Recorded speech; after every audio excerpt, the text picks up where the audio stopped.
Otep à tous, bienvenue sur la chaîne des panafricanistes par essence, par conviction et par excellence.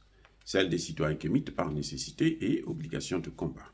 Nous sommes une chaîne qui n'est guidée que par nos ancêtres et rien que par les ancêtres qui appartiennent à l'égrégore du monde noir. Par conséquent, nous ne croyons en aucun Dieu venu de l'étranger.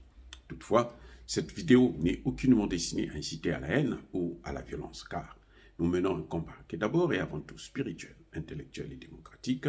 Ensuite, il est politique, géopolitique et géostratégique, contre l'impérialisme, le colonialisme, le néocolonialisme et l'endocoloniat, qui sont tous qualifiés de crimes contre l'humanité.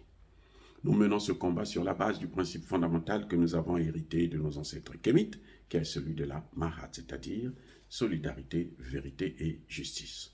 Vous êtes donc en droit de connaître la vérité et nous avons l'obligation de vous dire la vérité, rien que la vérité, afin que justice soit rendue au continent africain.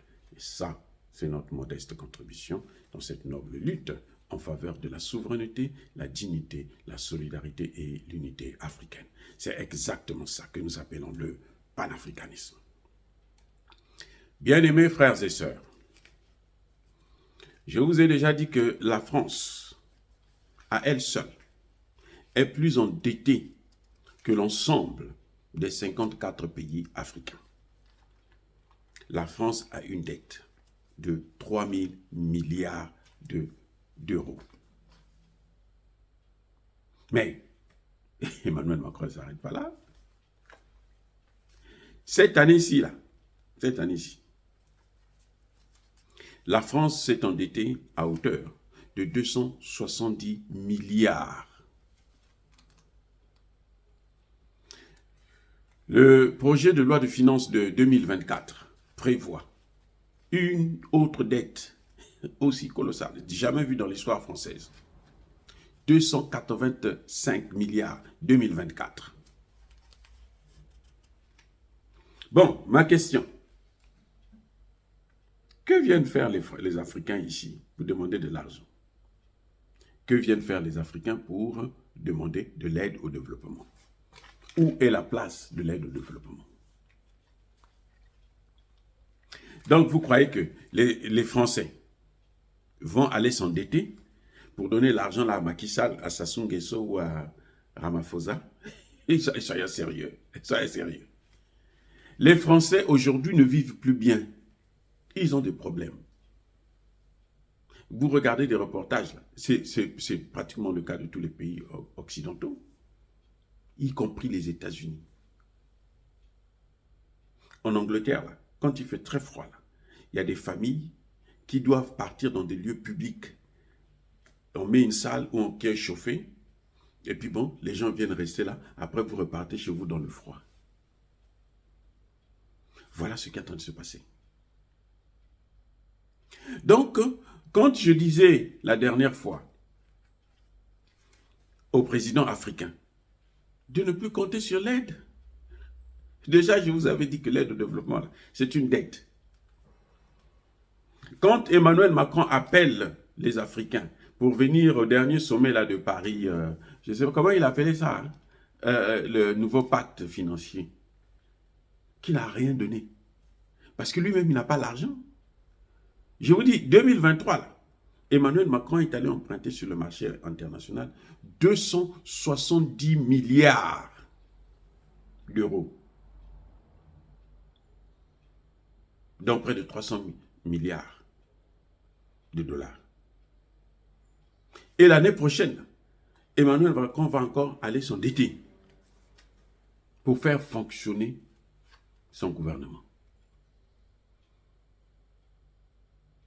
À hauteur de 285 milliards. 285 000 milliards. Vous voyez, donc, quand vous avez un président qui s'endette plus que tous les présidents français, jamais un président de la Ve République ne s'est endetté comme Emmanuel Macron est en train de le faire. Parce que sur les 3 000 milliards qu'ils doivent là, il y a au moins 1 000 milliards qu'il faut mettre sur la tête d'Emmanuel Macron à lui seul. Donc, ce que je disais c'est que ce que je veux expliquer, c'est que les chefs d'État africains doivent comprendre qu'ils n'ont rien à attendre de la France. Parce que la France est un pays pauvre. La France, là, la force, la puissance de la France, c'était l'Afrique. Mais depuis que les Africains, notamment le Sahel, a montré que nous, on n'a plus besoin, le Centrafrique aussi, qu'on ne veut plus que la France puisse piller nos matières premières. Je vous dirais, le sous-sol centrafricain, quand vous creusez, vous ne devez pas dépasser 2 mètres.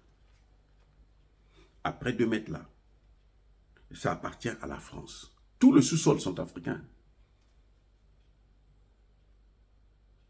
les 600 et quelques mille kilomètres carrés là, tout ça là, ça appartient à la France.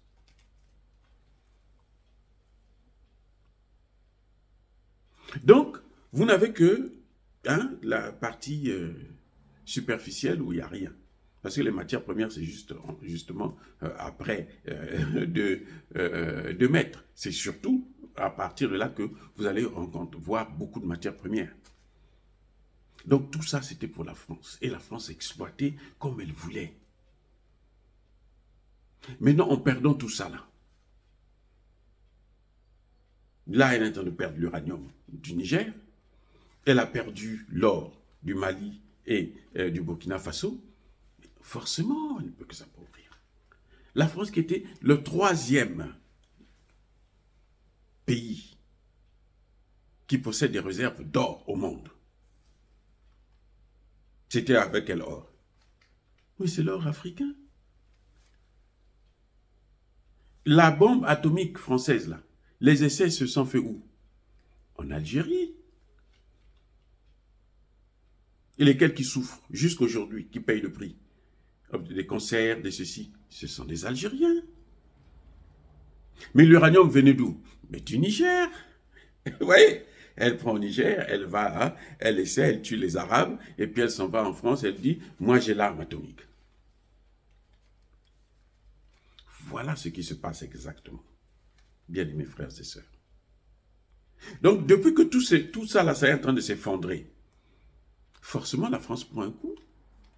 Et comme Emmanuel Macron n'est pas intelligent, ben, il aggrave la situation. Par exemple, le fait qu'il ne veut pas donner des visas aux étudiants burkinabés, maliens, nigériens, écoutez, c'est lui qui perd encore plus. Puisque lui qui va traduire la connaissance, protéger les intérêts français, ce sont ceux qui ont étudié avec des Français, qui ont un carnet d'adresses en France. Or là, la Russie les prend, ils auront de la culture russe. Et c'est tant mieux pour nous.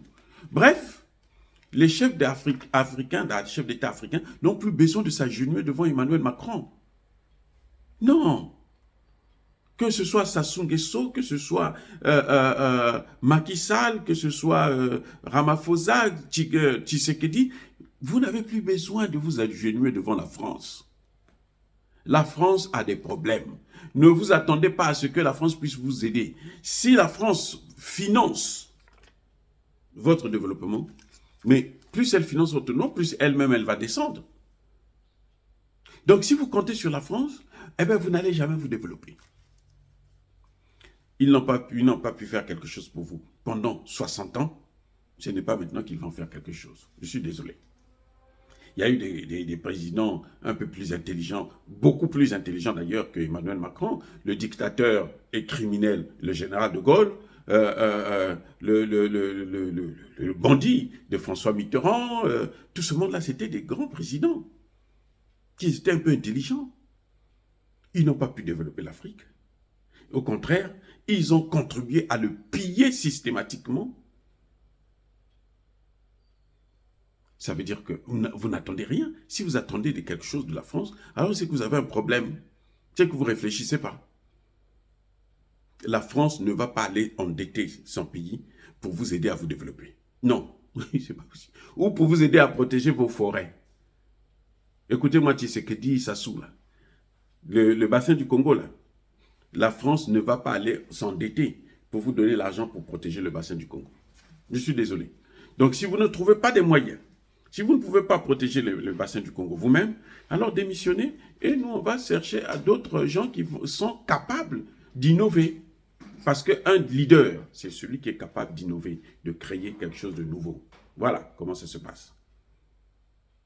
Dire cela, c'est inciter à la haine ou à la violence, non. Yaba, colère, veille à malem. Encore une fois de plus, bien-aimés frères et sœurs, soyez bénis, abondamment bénis par le Dieu des Kémites et par nos ancêtres angéliques. Mais que tous ceux qui persécutent le continent africain le pillent et le déstabilisent, qu'ils soient noirs, blancs, chinois, arabes, indiens, qui qu'ils soient punis, maudits, foudroyés, neutralisés, écrasés, effacés par ce Dieu des Kémites et par nos ancêtres angélisés. Vive l'Afrique éternelle, j'ai dit et j'assume.